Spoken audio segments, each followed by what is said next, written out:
Hello friends, welcome back on our YouTube channel Lumex tuition classes. हमने start की थी exercise number 3, matrix. Matrix के अंतर्गत हम लास्ट क्लासेज में मैट्रिक्स की परिभाषा देख चुके थे, डेफिनेशन और टाइप। सबसे पहली क्लास में हमने देखा था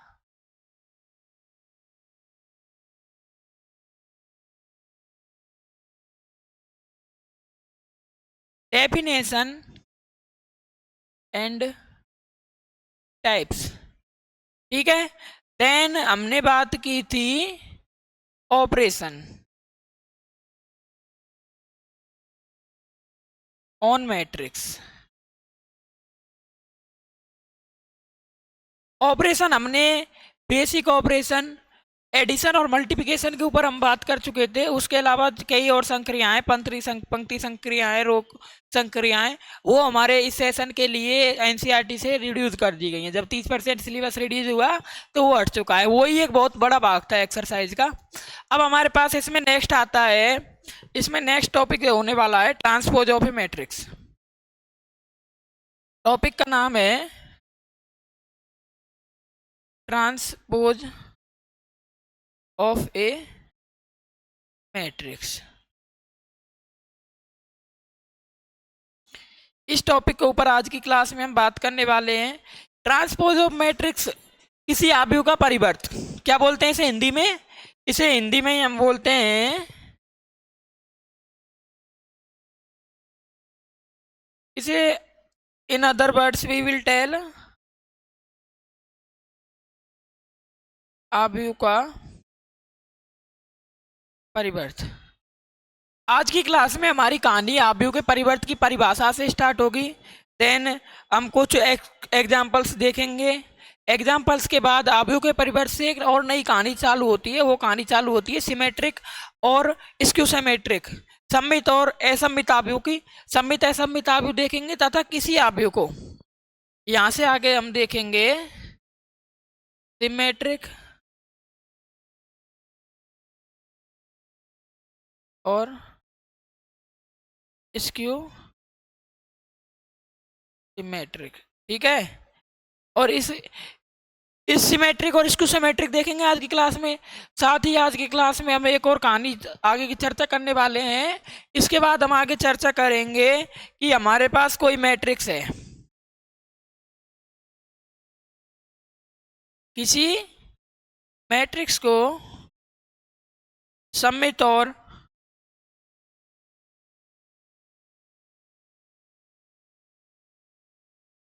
विषम सममित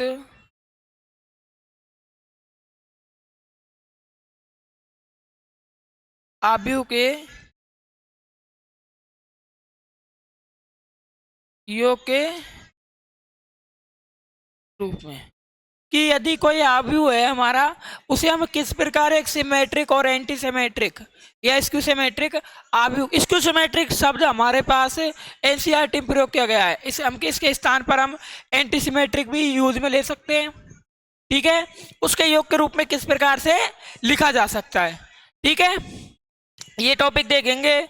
और इसी के साथ यदि समय बचता है तो हम आगे एक और टॉपिक कवर करेंगे जिसका नाम है inverse matrix.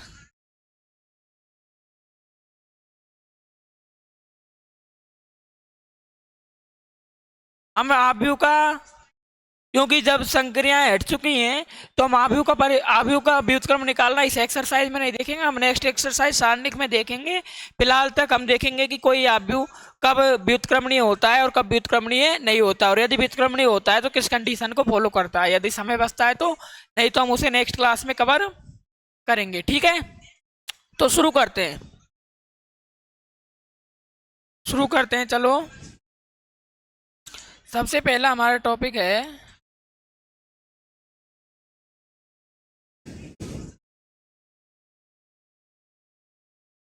Transpose of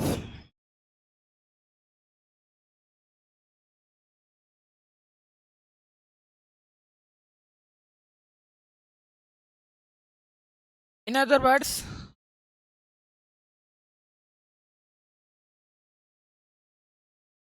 we will tell later अवयव का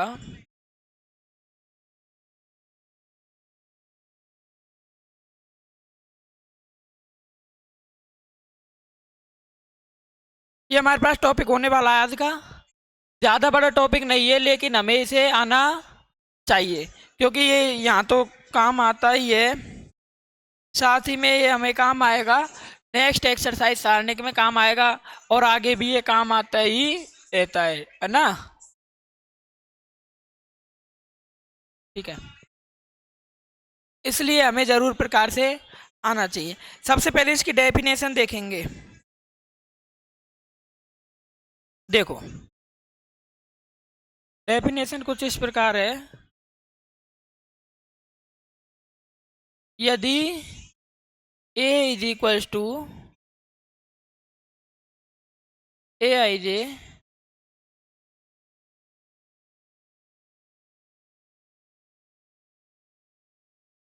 m इंटू एन कोटि का कोई आव्यूह है,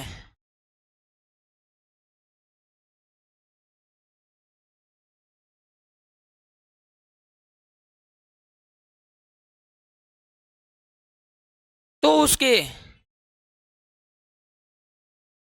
पंक्ति व स्तंभों को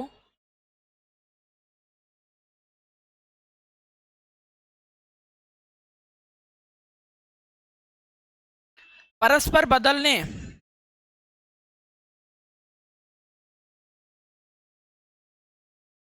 पर प्राप्त आव्यूह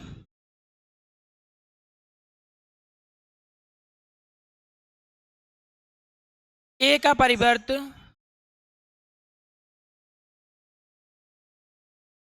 आव्यूह कहलाता है।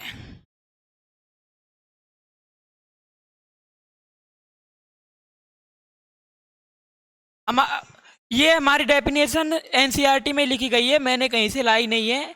यदि कोई आव्यूह ए I J m into N कोटि का एक मैट्रिक्स है, तो उसकी पंक्ति और स्तंभों को परस्पर विनिमय कर दिया जाए तो हमारे पास जो मैट्रिक्स प्राप्त होगा वह ए का परिवर्त आव्यूह प्राप्त होगा। ठीक है, नया आव्यूह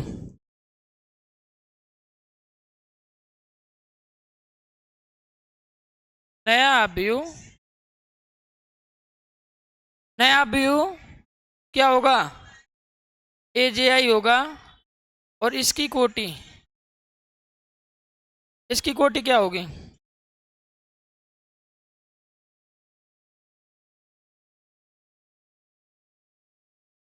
इसकी कोटि n इंटू एम होगी। कि भाई मान लो किसी आव्यूह में m पंक्तियां हैं और n स्तंभ है, तो हम उसकी कोटि को m इंटू एन लिखते हैं। ठीक है, और यदि पंक्तियों को स्तंभ बना दिए जाए, पंक्तियों को जैसे मान लो कोई हमारे पास मैट्रिक्स है, इसे नेक्स्ट स्लाइड में देखेंगे, अभी चलो इसमें डेफिनेशन लिखते हैं। मैं उसके बाद पूरी बातों को खोल खोल के अभी बताता हूँ आपके सामने एक एग्जाम्पल से, बहुत अच्छे एग्जाम्पल के साथ।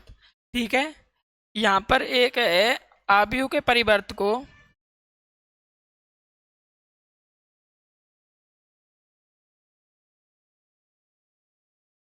एक पे ट्री, या तो ए के ऊपर टी लिख के लगा दो, या फिर ए डैश।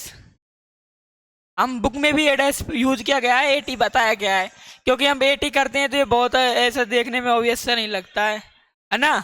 या ए डैश से रिएक्ट, ये तो हो गया थियोरटिकल कि आव्यूह का वो परिवर्त होता किस प्रकार है, कैसे एनसीईआरटी में डेफिनेशंस वगैरह दी गई हैं, हमने कर ली यहाँ तक की बात। अब आगे हम बात करेंगे कि मेन चीज हम बोल रहे हैं कि आव्यूह है उसकी, अब आपने तो बोल दी कि हमने बोल दिया चलो कि आव्यूह का परिवर्त होगा, उसमें पंक्ति और स्तंभों को परस्पर बदल देंगे तो प्राप्त मैट्रिक्स आव्यूह का परिवर्त होगा। लेकिन वास्तव में वो होगा किस प्रकार से, हम इस बात को देखने वाले हैं ना। ठीक है, तो चलो आते हैं इसी बात पर। अब हमारे पास मान लो कोई ये मैट्रिक्स इस प्रकार है, 3x3 का मैट्रिक्स लेते हैं, A11 A21 A32 31, A12 A13 A22 A23 A32 A33, ये तो हो गया यहाँ। जब हम इसका ट्रांसपोज, ये इसकी कोटि कितनी है 3/3, चलो 3/3 का नहीं लेते हैं ना, 3/2 का लेते हैं। चलो 3/3 तो m×m हो जाएगा वर्गाव्यू।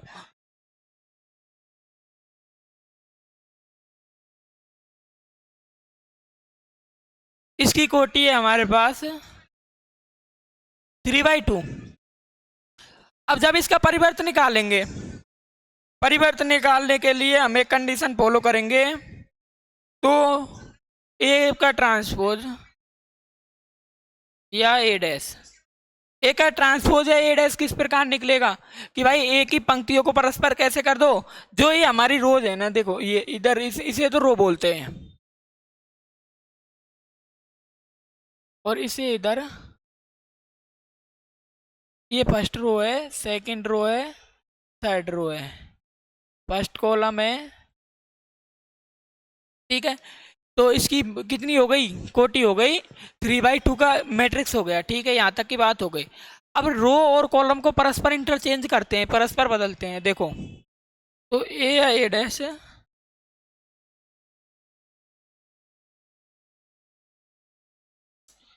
जो होगा हमारा, अब देखो इसमें जो रो है, इसमें इधर जो रो है इसको कॉलम बनाओ एक बार।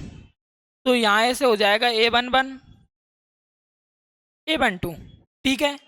अब इसमें नेक्स्ट रो को कॉलम बना दो।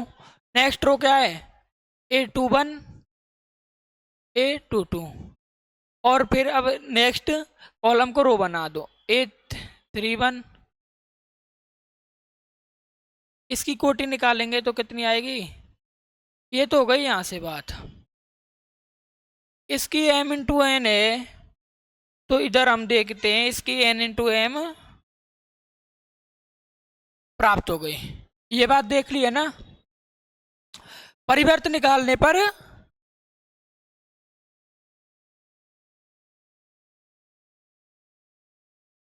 कोटि पर प्रभाव को हमने देख लिया है ना। वो A_i_j बराबर A_j_i वाला प्रभाव हमें कहाँ देखने को मिलता है, वो देखने को मिलता है स्क्वायर मैट्रिक्स में 2/2 के में। इसमें वो वाला प्रभाव देखने को नहीं मिलेगा क्योंकि ये स्क्वायर मैट्रिक्स नहीं है, ठीक है। कोटि परिवर्तन हमने देख लिया, किस प्रकार निकालते हैं वो भी बात हमने देख ली, ठीक है। अब आगे आते हैं इसी के नेक्स्ट पार्ट पर। नेक्स्ट पार्ट में हमसे पूछता, हम एक टॉपिक पढ़ते हैं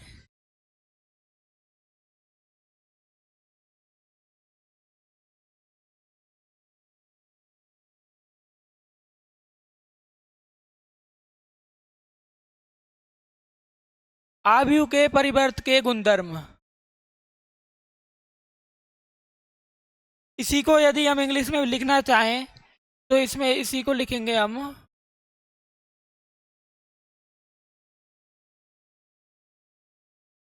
प्रॉपर्टीज ऑफ ट्रांसपोज ऑफ ए, कि जो आव्यूह का परिवर्त है कि ट्रांसपोज ऑफ मैट्रिक्स है वो किस प्रकार उसके कौन कौन से गुणधर्म है, इस बात को हम देखने वाले हैं। तो सबसे पहला गुणधर्म है हमारा फर्स्ट, देखो सबसे पहले लिख लेते हैं ए ट्रांसपोज का ट्रांसपोज ए। सेकंड गुणधर्म है ए प्लस बी का transpose B transpose plus A transpose लिख लो, या A transpose plus B transpose, A transpose plus, कई बार हम इसे डैश भी बोलते हैं लेकिन डैश नहीं बोलना चाहिए क्योंकि हम पढ़े लिखे हैं, हमें पता है इसे ट्रांसपोज बोलते हैं। लिख हम भले डैश से दें, इस बात से कोई फर्क नहीं पड़ता कि यहाँ से हम इसे ए के ऊपर टी लगा के लिखें या ए डैश के ऊपर लिखें, इससे कोई फर्क नहीं पड़ता। लेकिन हमें इसे बोलते टाइम क्या शब्द यूज में लेना चाहिए, ट्रांसपोज, ठीक है। नेक्स्ट है के इंटू ए का ट्रांसपोज इज इक्वल टू के ए का ट्रांसपोज, ठीक है। इसके बाद हमारा नेक्स्ट फोर्थ रिजल्ट कहता है transpose of A into B is equal to B transpose into A transpose. ठीक है, 4 रिजल्ट हो गए। उसके बाद हमारे पास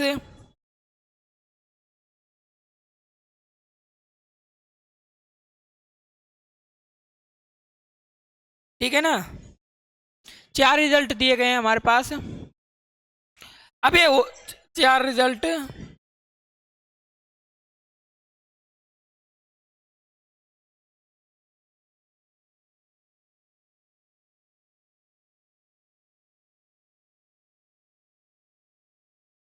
इनका हम आगे यूज करने वाले हैं। यूज किस प्रकार से करेंगे ये आपको बहुत जल्द देखने को मिल जाएगा। मैट्रिक्स एक्सरसाइज में भी देखने को मिल जाएगा, या फिर जब हम नेक्स्ट एक्सरसाइज कौन सी, नेक्स्ट एक्सरसाइज हम एक्सरसाइज नेम इज, क्या नेम है नेक्स्ट एक्सरसाइज का, सारणिक डिटर्मिनेंट्स पढ़ेंगे। उसके अंदर देखने को मिलेंगे 4 ऑब्वियस से रिजल्ट से। अभी नहीं प्रूव कर पाते हैं, एक बार चलो है ना, प्रूव करके देख लेते हैं। प्रूव करने के लिए खास तो कुछ है नहीं, फर्स्ट है ए ट्रांसपोज का ट्रांसपोज। अब ए कोई मैट्रिक्स है, अब देखो मान लो हमने ए मैट्रिक्स है, वो कुछ इस प्रकार की है, A11 A12 A21 12 नहीं,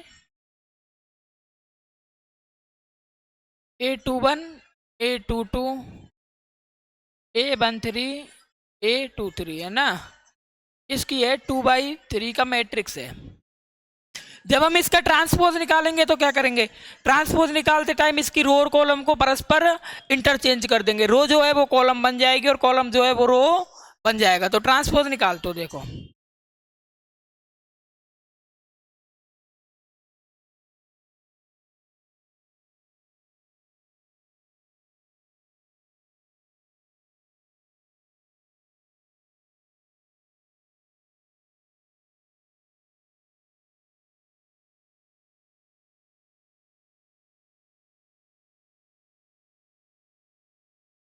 ठीक है। इसकी कोटि क्या हो गई, इसकी कोटि हो गई 3/2। अब दोबारा से यदि हम ए ट्रांसपोज का ट्रांसपोज निकाले, देखो इधर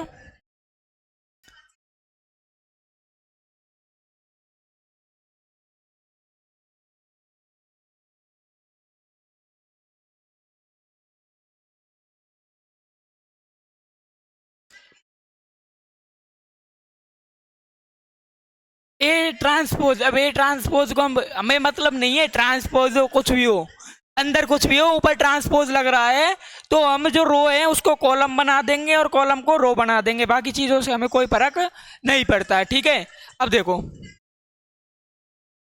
इसमें 3 रो हैं तो कॉलम कितने बनेंगे, 3 कॉलम बनेंगे। देखो फर्स्ट रो को फर्स्ट कॉलम, सेकंड रो को सेकंड कॉलम,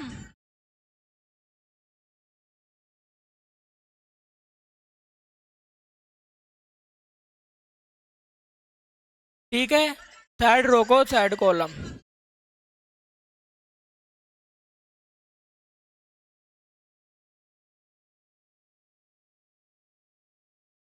देखो ये इक्वेशन नंबर 1 है, इक्वेशन नंबर सेकंड है, और इधर इक्वेशन नंबर थर्ड है।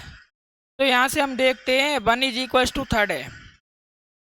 यहाँ से क्या देखने को मिला, यहाँ से ये देखने को मिला कि यदि किसी के आव्यूह के ट्रांसपोज का ट्रांसपोज करें तो पुनः हमें आव्यूह का क्या प्राप्त होता है, क्या प्राप्त होता है, पुनः वही आव्यूह प्राप्त हो जाता है। ठीक है, ये रिजल्ट आपको आगे काम में आने वाला है, मैं बताऊंगा कहाँ काम में आएगा, आपको याद दिला दूंगा। ठीक है, अब इसी को यही कॉपी कर लेते हैं, बार बार आव्यूह लिखने से अच्छा इसे यही कॉपी करते हैं और नेक्स्ट रिजल्ट पर आते हैं। नेक्स्ट रिजल्ट है ए प्लस बी का whole dash, A plus B का transpose is equal to A transpose plus B transpose.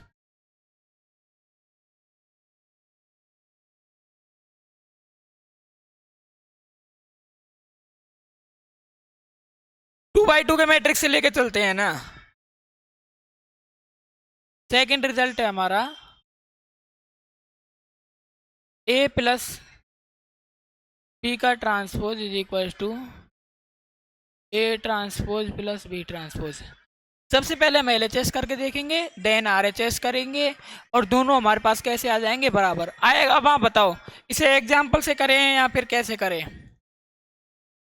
मेरा ही टेढ़ा लिखाना आया यार।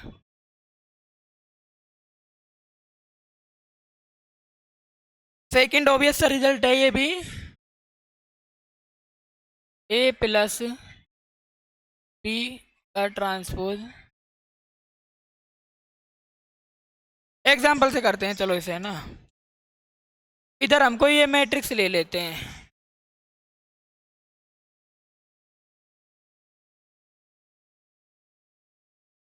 तो यहां से ट्रांसपोज ऑफ ए क्या प्राप्त होगा, ऐसे प्राप्त होगा। बी मैट्रिक्स है,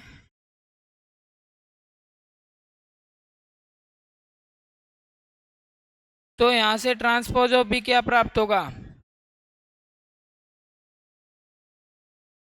अब यहां से सबसे पहले आप ए प्लस बी निकालो। ए मैट्रिक्स है 1 2 3 4 प्लस 5। यहाँ से ए प्लस बी प्राप्त हो गया हमारे पास 1 प्लस 5 2 प्लस 6 3 प्लस 7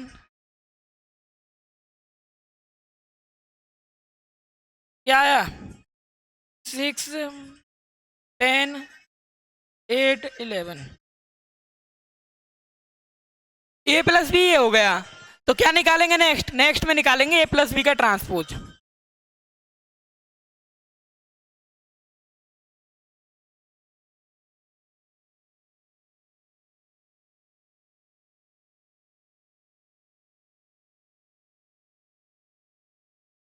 रो और कॉलम को परस्पर इंटरचेंज कर दो, 6 10।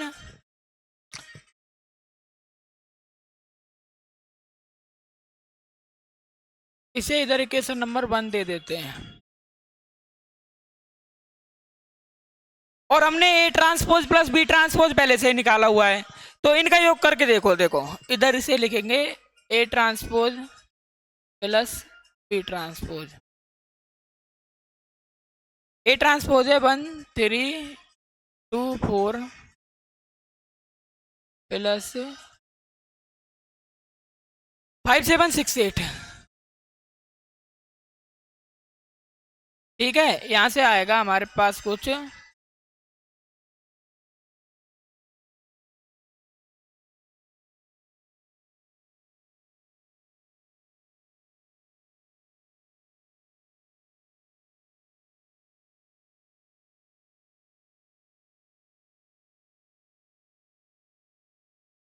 ठीक है।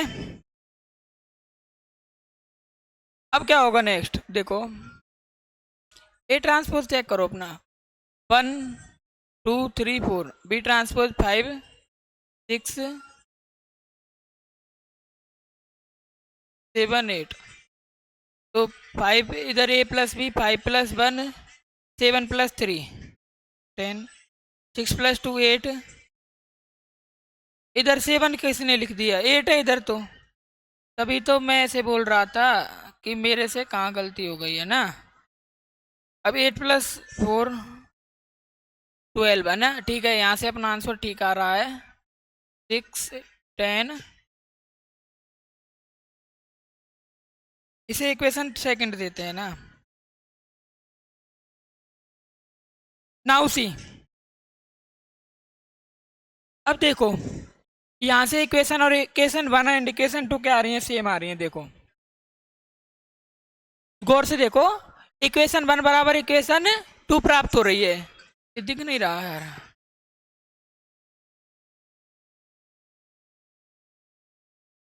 Air equation 1 is equal to equation 2। तो यहाँ से क्या प्राप्त हुआ, ए प्लस बी का whole dash is equal to A dash plus B dash. A dash नहीं, कॉम्प्लीमेंट, ए प्लस बी का complement is equal to A complement plus B complement. ठीक है, ये बात हो गई यहाँ तक। अब इसका नेक्स्ट रिजल्ट है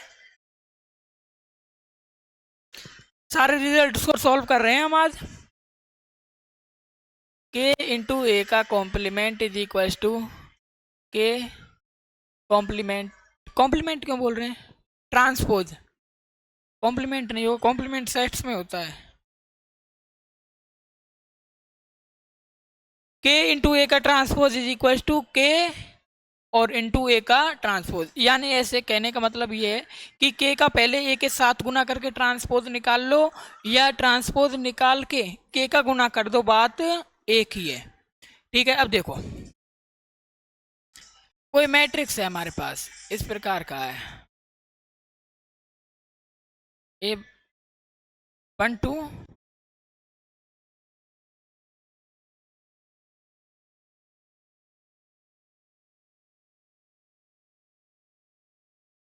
2/2 का मैट्रिक्स है, और इसके साथ के का गुना करें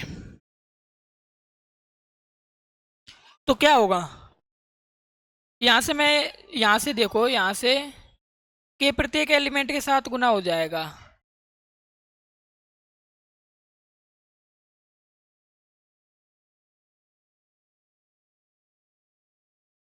हो जाएगा ना।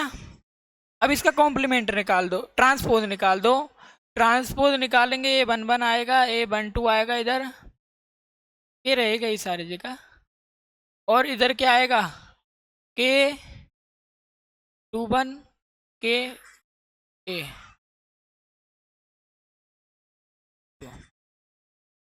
ठीक है, या फिर हम ऐसा करें, या फिर हम कैसा करें, या फिर एक अदर हमने जो बोला था कि के को बाहर रखते हैं, ए का ट्रांसपोज लिखो, या इसका ट्रांसपोज ये होगा, ए 1 1 ए 1 2 ए 2 1 2 2, यहाँ से हमारे पास आएगा के ए 1 1 के ए 1 2 के ए 2 1 के ए 2 2। कुछ फर्क दिखाई दे रहा है क्या, देखो उधर और इधर, उधर और इधर सेम सेम ही तो हैं, इक्वल्स हैं, इक्वल्स है का मतलब ये रिजल्ट भी हमारा सही है। ठीक है, नेक्स्ट रिजल्ट आता है ए इंटू बी का complement is equal to B complement into A का कॉम्प्लीमेंट। ठीक है, इसे भी कर लेते हैं।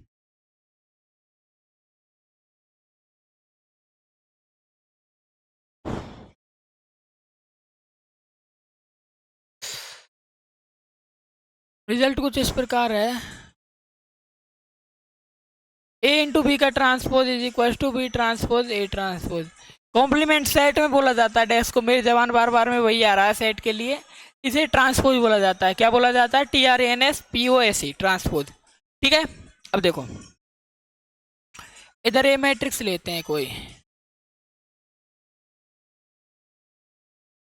इंटू बी लो, 5 6 7 8, इनका गुना करो,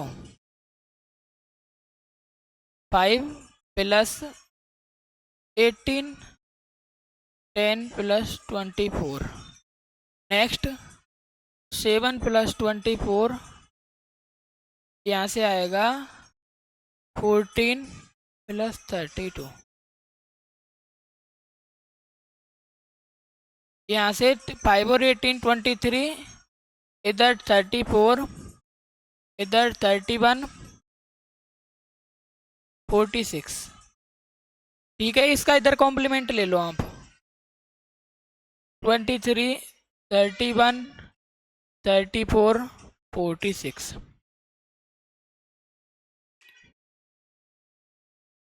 अब ऐसे करो, इसका ट्रांसपोज इनटू इसका ट्रांसपोज कर लो। ठीक है, करो, 5 7 इंटू इसका ट्रांसपोज देखो 1 3। ठीक है, अब इधर देखो 5 इंटू 1 5 प्लस 6 इंटू 3 18, ठीक है, अब इसका करो नेक्स्ट। 7 × 1 7 प्लस 8 × 3 24। नेक्स्ट कॉलम में आ जाओ। 10 + 6 × 4 24। और इधर नेक्स्ट होगा 7 × 2 14 + 8 × 4 32। यहाँ से हमारे पास एक मैट्रिक्स प्राप्त होता है 5 + 8 × 23 7 + 24 31। नेक्स्ट 10 + 24 34। और 14 + 32 46। देखो इक्वल प्राप्त हुआ। इक्वल प्राप्त हुआ इसका मतलब क्या हुआ? इसका मतलब ये रिजल्ट भी हमारा फोर्थ रिजल्ट जो है ये कैसा है? ट्रू है। ठीक है, यहाँ तक हो गई ये बात। हमने मैट्रिक्स का ट्रांसपोज देख लिया, किस प्रकार ट्रांसपोज निकालते हैं। साथ ही में क्या देख लिया? ट्रांसपोज के गुणधर्म देख लिए। 4 गुणधर्म थे वो देख लिया। आगे हम उन्हें अप्लाई करेंगे एक्सरसाइज में, मैं आपको बताऊंगा कहाँ अप्लाई होते हैं। इसमें भी अप्लाई होते हैं और सारणिक एक्सरसाइज में भी अप्लाई होते हैं। इसमें नेक्स्ट टॉपिक है हमारा,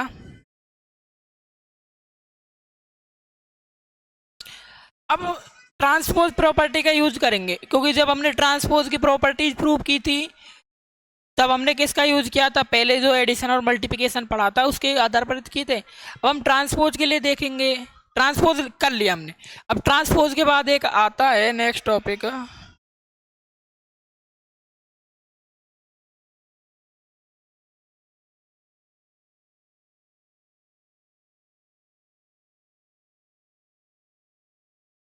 सिमेट्रिक एंड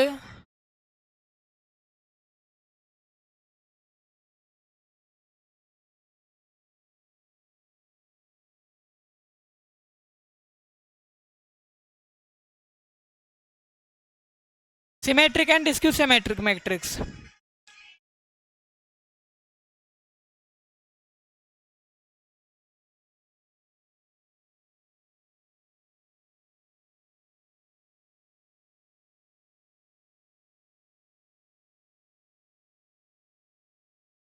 ट्रांसपोज का यूज करके मैट्रिक्स को दो भागों में बांट दिया गया है।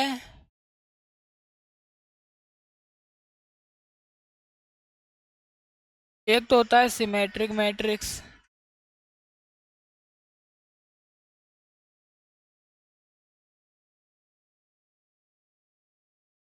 स्क्यू सिमेट्रिक या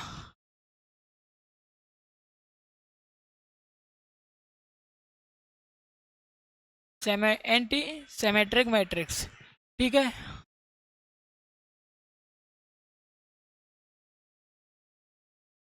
इसको बोलते हैं सममिताभ्यु।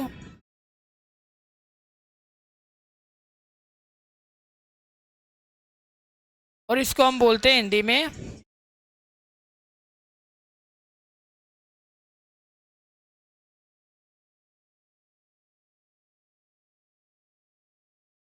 विषम सममित आव्यूह। अब इन दोनों की प्रॉपर्टीज क्या है? अब देखो सिमेट्रिक आव्यूह दोनों की एक कॉमन प्रॉपर्टी है,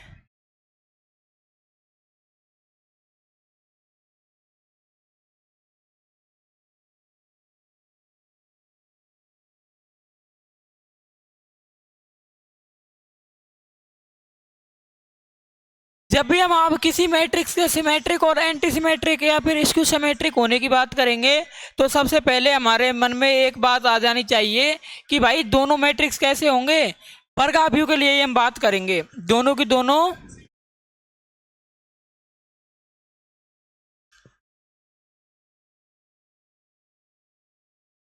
वर्गाभ्यू हो तभी हम सिमेट्रिक और स्क्यू सिमेट्रिक विषम सममित की बात करेंगे। यदि कोई अभी वर्गाभ्यू नहीं हुआ, यदि कोई अवयव वर्गाभ्यू नहीं हुआ तो अब उसके सिमेट्रिक और स्क्यू सिमेट्रिक की बात तो करना बहुत दूर की बात है। हम उसकी स्क्यू सिमेट्रिक और सिमेट्रिक की बात नहीं करेंगे, क्योंकि इसमें अब कंडीशंस देखेंगे। इसके लिए देखो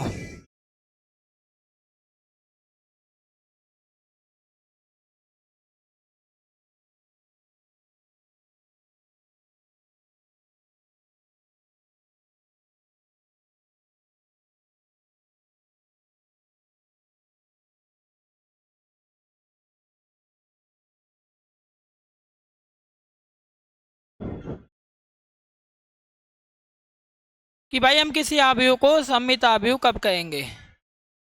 For any matrix, if transpose of A is equals to A, then we will call it symmetric matrix. otherwise क्या, अदरवाइज इसको सिमेट्रिक नहीं। इसको सिमेट्रिक के लिए अलग कंडीशन है, वो भी देखेंगे हम। यदि ऐसा नहीं है कि भाई कोई आव्यूह यदि सिमेट्रिक है, सिमेट्रिक नहीं है तो इसको सिमेट्रिक हो, लेकिन हम उसे इसको सिमेट्रिक बना सकते हैं, इसको सिमेट्रिक बना सकते हैं, वो भी देखेंगे हम किस प्रकार बनाते हैं ना, सारा कुछ देखेंगे, टेंशन मत लो। 1% 12th बोर्ड का तो कुछ रहेगा ही नहीं, है ना। देखो क्वेश्चन आते हैं यहाँ से, इसको सिमेट्रिक सिमेट्रिक से आते हैं, प्रॉपर्टी से भी आ सकते हैं क्वेश्चन, तो इसे करते हैं ना। आ जाओ, यहाँ पर है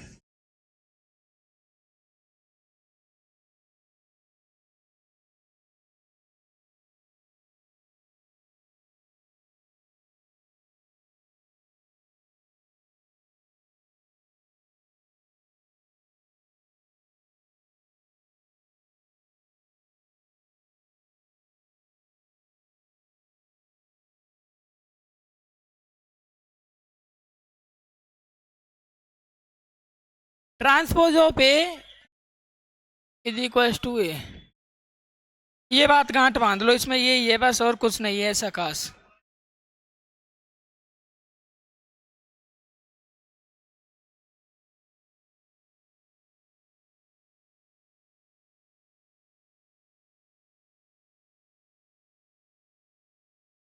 अर्थात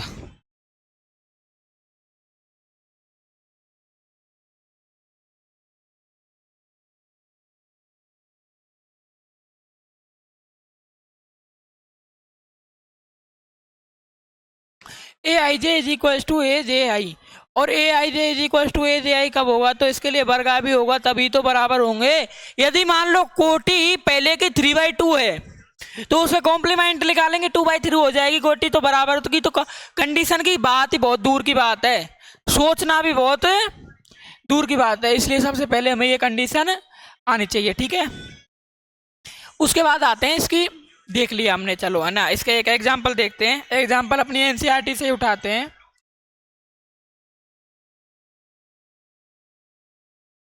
ये बात जरूरी नहीं है कि कोई आव्यूह इसको सिमेट्रिक हो, नहीं हो तो सिमेट्रिक हो, या फिर सिमेट्रिक हो नहीं हो तो इसको सिमेट्रिक हो, ये कोई जरूरी नहीं है, हो भी सकता है नहीं भी हो सकता है।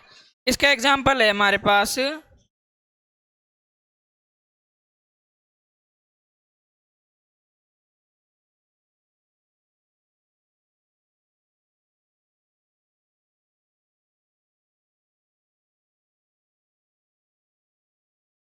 Three to -1.5 -1 3 -1 1। ये मैट्रिक्स है, मान लो ये है, तो यहाँ से ए कॉम्प्लीमेंट निकालो आप।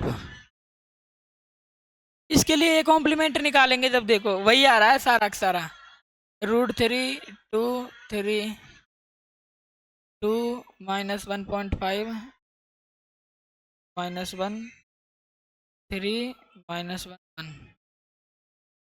यहाँ से क्या प्राप्त हुआ, A complement is equals to A. तो इसका मतलब ये कैसे हो गया,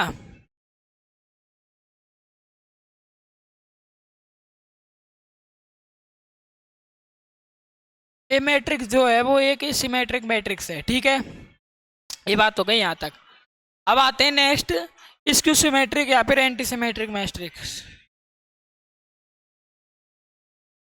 प्रतिसम्मित या विषम सम्मित आव्यूह।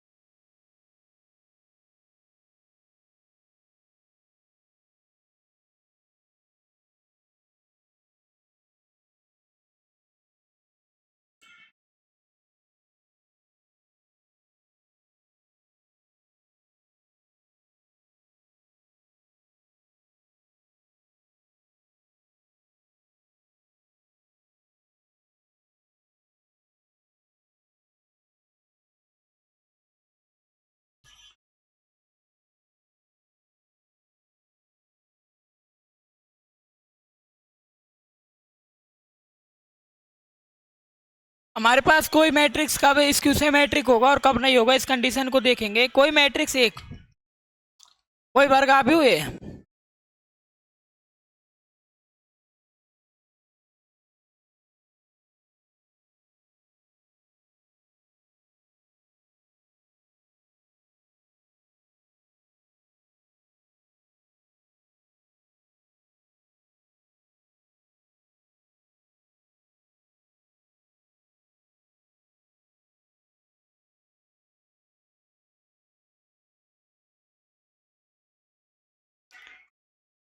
समित कहलाता है यदि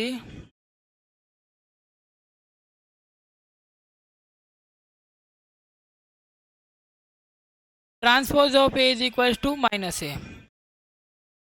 ठीक है, यदि हम किसी मैट्रिक्स का ट्रांसपोज निकालें और वो माइनस ए के बराबर प्राप्त हो तो हमारा मैट्रिक्स स्क्यू सिमेट्रिक होगा। अब इसका एक एग्जांपल देखते हैं। यहाँ से एक और कंडीशन देखो, जब हम किसी मैट्रिक्स का ट्रांसपोज निकालते हैं, देखो इधर ट्रांसपोज निकाला था हमने, सबसे पहले कहाँ निकाला था, यहाँ स्क्वायर मैट्रिक्स का ट्रांसपोज कहाँ निकाला था,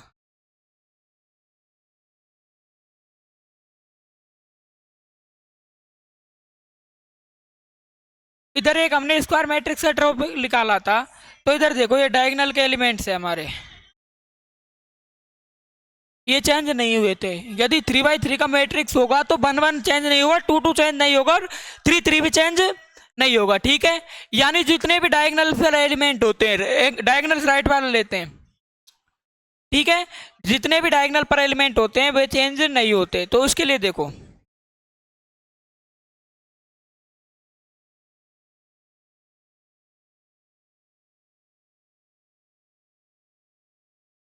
यहां से एक रिजल्ट देखो,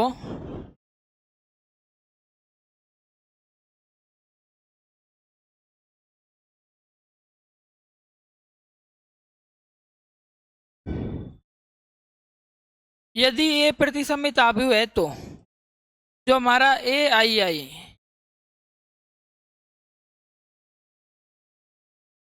कुछ ऐसा ही होगा, क्योंकि प्रतिसमित होगा तो प्रत्येक एलिमेंट में -1 का गुणा होगा, तो ए आई आई किसके बराबर होगा, माइनस ए आई आई के। यहां से देखो इसका पक्षांतरण करो, इधर 0 रह जाएगा, तो यहां से ए आई आई, इस रिजल्ट का अर्थ क्या हुआ, इसका अर्थ हुआ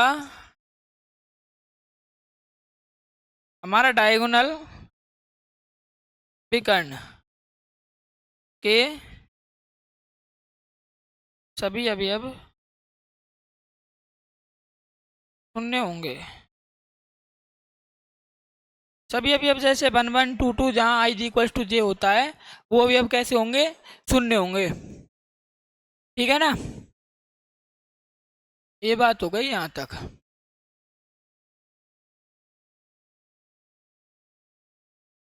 आपको ये नोट्स चाहिए तो नोट्स भी प्रोवाइड कर दिए जाएंगे, टेंशन मत लो, हम आपको चैनल की लिंक बता देंगे, जिस भी माध्यम से आपको प्रोवाइड करवाए जाएं, उस बात की चिंता हमारी है, आपकी नहीं है। ठीक है, अब इसके एक एग्जांपल देखते हैं। एग्जांपल इधर ले लेते हैं ना, चलो ये एक इस सीट में आ जाएगा, नहीं नेक्स्ट में लेते हैं। उसके बाद हमारे पास एक थ्योरम बचेगी, देन एक रिजल्ट है, फिर हमारा ये टॉपिक खत्म हो जाएगा। क्लास को ज़्यादा लंबी नहीं करेंगे हम। वो जो हमारा टॉपिक जो मैं बता रहा था आपको, कोई आव्यूह कब व्युत्क्रम नहीं होगा कब नहीं होगा, उसे हम किसके साथ लेंगे, उसे हम विविध एक्सरसाइज के साथ ले लेंगे, मिससेलेनियस के साथ। ये 3.3 से पहले करवा दिया जाएगा। ठीक है, तो इसका एग्जाम्पल है,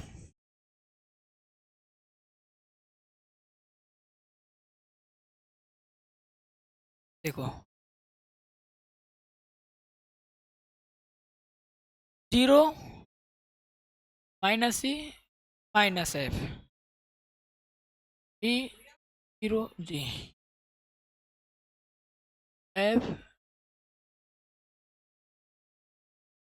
ठीक है, ये होगा हमारा ए, ये हमारे पास कोई ए मैट्रिक्स है, तो इसका ट्रांसपोज निकालो। देखो तो इसका ट्रांसपोज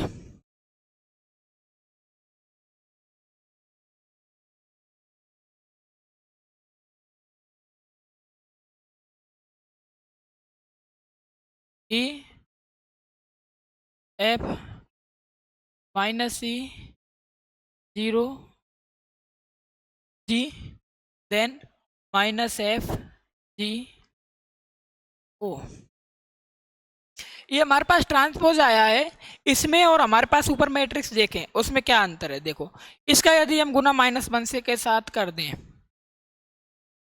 तब देखो क्या आता है, 0 E F minus E 0 minus G then minus F G minus G 0। अब देखो ये मैट्रिक्स और ये मैट्रिक्स हमारे पास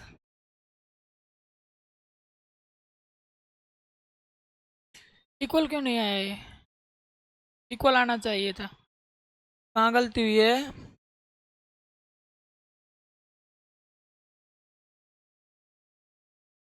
माइनस एफ, एग्जाम्पल को दोबारा देख,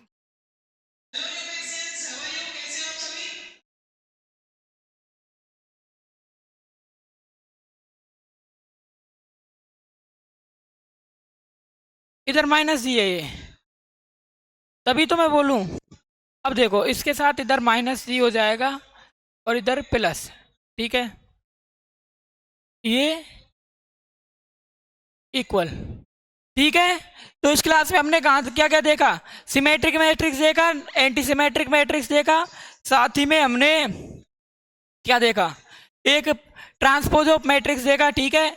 इसी टॉपिक के साथ आज की क्लास को यहीं ख़त्म करते हैं, मिलते हैं आपसे बहुत जल्द एक और नई वीडियो में। आगे हम बात चर्चा करेंगे अपने किसी मैट्रिक्स को सिमेट्रिक और नॉन सिमेट्रिक के रूप में किस प्रकार लिखा जाता है, साथ ही में व्युत्क्रम आवे पर बात करेंगे। तब तक के लिए thank you, till then bye bye.